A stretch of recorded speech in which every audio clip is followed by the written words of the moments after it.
ఇక్కడ నిజంగానంటే నాకు ఈ కుటుంబం, ఎందుకంటే చాలా మంది ఆడపిల్లలు అనగానే పెద్ద విరుచుకునే వాళ్ళు ఉంటారు. ఆడపిల్లలు అనగానే ఆడపిల్ల పుట్టిందనగా చూడండి చాలా మంది ఒక రకమైనటువంటి ఫీలింగ్స్ కదా. మగపిల్లలు కావాలి తప్ప ఆడపిల్లలు ఉండకూడదు. ఆడపిల్లలు కూడా అదృష్టం అనుకునే వాళ్ళు, ఆడపిల్లలు కూడా కావాలనుకునే వాళ్ళు, ఎవరైతే ఏంటి అనుకునే వాళ్ళు ఈ రోజుల్లో ఎక్కడున్నారు చెప్పండి? గర్భంలో ఆడపిల్లని తెలియగానే చంపేస్తున్నారు కదా. ఆడపిల్ల పుట్టిందని చెప్పగానే ఏదో ఒక విధంగా వదిలించుకోవాలని ఆలోచనతో ఉన్నారు కదా. ఆడపిల్ల పుట్టిందని చెప్పేసి అని భార్యను ఇంటికి తెచ్చుకున్నటువంటి భర్తలు కూడా ఈ రోజు చాలా మందిని మనం చూస్తున్నాం. లేదంటే ఈవెన కాదని చెప్పి మరొకరిని వివాహం చేసుకున్న వాళ్ళని మనం చూస్తున్నాం.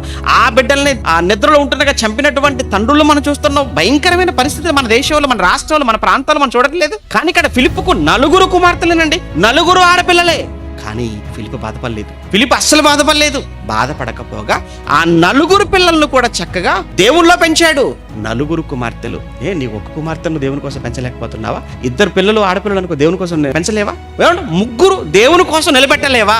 4 కుమార్తెలు అయినప్పటికీ కూడా దేవుని కోసం అతను బ్రతుకుతూ, దేవుని సువార్థికుడుగా ఉంటూ, దేవునిలో మంచి యోధుడుగా ఉంటూ, తనకిచ్చిన 4 కుమార్తెలను కూడా చక్కగా దేవునిలో పెంచి వాళ్ళు ప్రవచించేవారుగా ఒక ఫిలిప్ అనే అతను చేసినప్పుడు, నీకున్నటువంటి 2 మగపిల్లల, 2 ఆడపిల్లల, లేదా 3, 4 ఎంతమంది ఉన్నా వాళ్ళందరినీ దేవుల్లో మనం పెంచలేకపోతున్నాము అని అంటే ఇక్కడ మన ఫెయిల్యూర్ కనబడుతుంది.